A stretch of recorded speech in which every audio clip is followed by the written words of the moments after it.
in summary of Luke chapter 8, verse 15, where Jesus says something about the parable of the seed sower.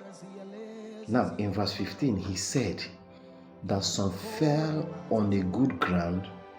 Those that fell on a good ground are like those who heard the word and receive it into themselves and produce fruits. One thing is to hear the word of God. Another thing is to allow the word of God to produce fruit in your life.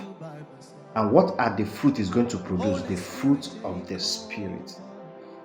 Jesus said, the word you hear me speak, they are spirit and they are life.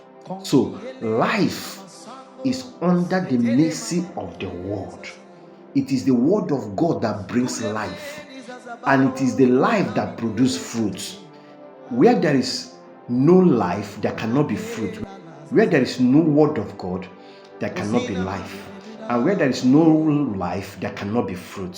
So it is the Spirit of God in a man that will come in contact with the word you heard. It is the word of God you heard that will come in contact with your spirit to produce fruit.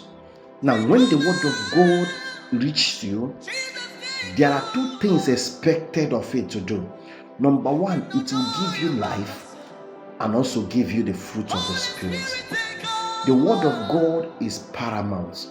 That is why life is under the mercy of the word, and the fruit is under the mercy of the life. So it is very important you cultivate the heart to receive the word of God. When you go to church or any organization or any religion or anywhere you find yourself and you are not properly giving the word of God, I wonder the kind of fruit you produce.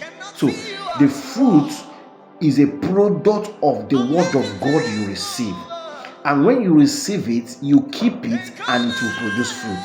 So when the word of God is not producing fruit, that means you are not taking in the word of God. Remember, everything responds to the word.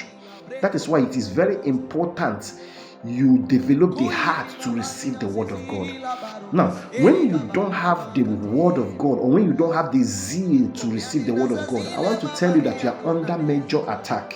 Believe me, you are under major attack. If you don't have the zeal, the hunger of the word is no longer found in you. You are under major attack. The devil have taken away life from you. It has taken away, it has deprived you opportunity to produce fruit. That is what it does.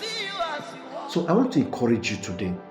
Make sure that every day of your life, the same way you eat food, physical food, let it be the same way you take the word of God. Make sure it is the same way you absorb the word of God. It is very important. How do I know that everything responds to the word? A man who happens to be a centurion, the Bible calls him a centurion, a man under authority. He met Jesus and said, no, there's no need you coming to my house. But I know everything responds to the word. Just speak a word. Now, the same word Jesus spoke was what brought life to his servants. So, word of God brings life, and life produces fruit. Without the word of God, there cannot be life. Without the life, there cannot be fruit. So all those things come together to equip a man. All those things come together to energize a Christian. All those things come together to make a Christian function effectively. Do you know why some people are Christians today, but they don't produce the fruit of the Spirit? Sometimes their character and what they do. So what are we talking about?